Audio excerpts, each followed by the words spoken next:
Assalamualaikum warahmatullahi wabarakatuh. Perkenalkan, saya Kurniasri dari kelompok 5 ingin menyampaikan materi saya tentang 1. Motivasi rendah. Hakikat motivasi belajar adalah dorongan internal dan eksternal pada siswa-siswa yang sedang belajar untuk mengadakan perubahan tingkah laku. Hal itu merupakan peranan besar bagi keberhasilan seseorang dalam belajar.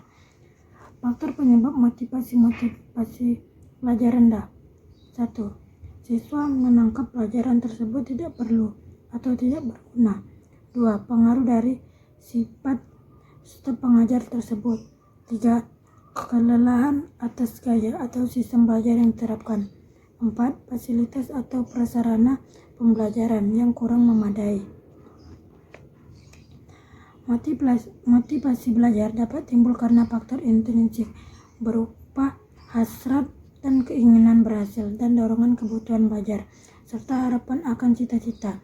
Sedangkan faktor ekstrinsiknya adalah adanya penghargaan lingkungan belajar yang kondusif dan kegiatan belajar yang menarik. 2. Underachievement mengacu kepada siswa yang sesungguhnya memiliki tingkat potensi intelektual yang tergolong di atas normal, tetapi prestasi belajarnya tergolong rendah.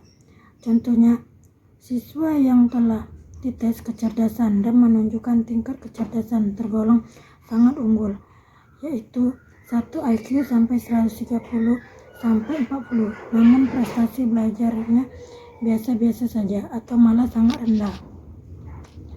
Faktor penyebab underachievement. 1. Faktor sekolah. 2. Faktor lingkungan. 3. Faktor diri sendiri.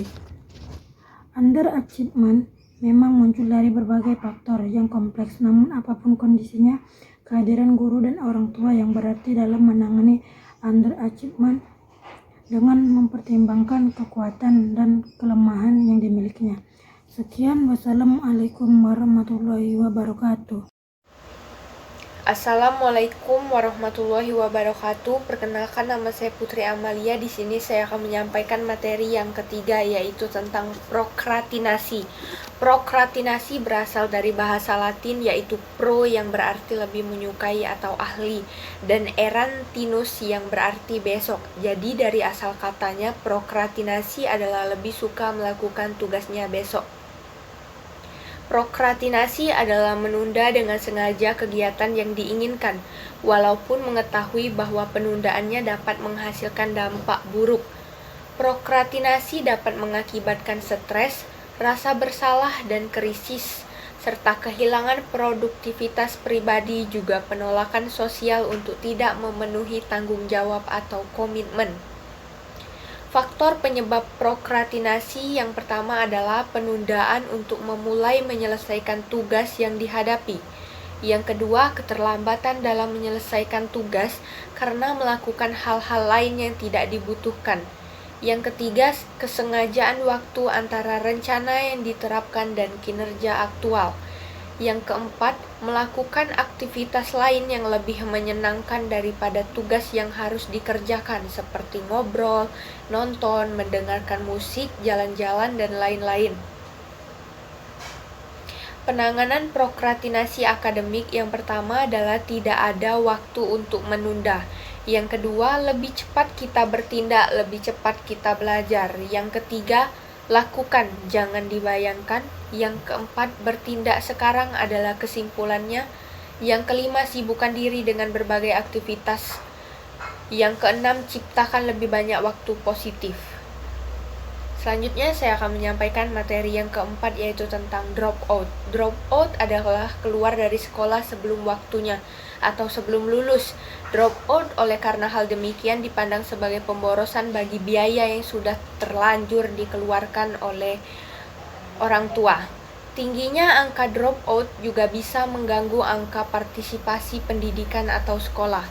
Faktor penyebab drop out pada umumnya karena ketidakhadiran. Di antaranya adalah sakit, izin, dan alfa. Tapi ketika hal tersebut akan menyebabkan sebuah masalah jika dalam jumlah yang sering dilakukan oleh peserta didik. Secara umum, sebab-sebab terjadinya dropout yang pertama adalah peserta didik tidak mampu menyelesaikan pendidikan. Yang kedua, tidak mempunyai biaya sekolah. Dan yang ketiga, peserta didik dalam keadaan sakit dan tidak kunjung sembuh.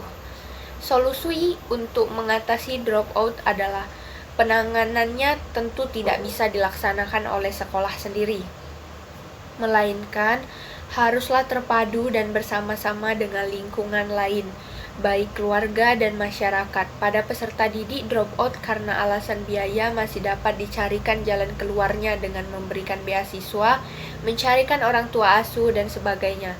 Sedangkan jika peserta didik dropout karena tidak bersekolah, sangat sulit pemecahannya. Jadi, amanat wajib belajar dengan memberikan orang tua peserta didik yang tidak sekolah hukuman dijadikan sebagai sarana untuk menyelesaikan atau mengentaskan angka dropout yang tinggi. Sekian presentasi dari kelompok kami. Wassalamualaikum warahmatullahi wabarakatuh. We're gonna keep it low key, keep it soft.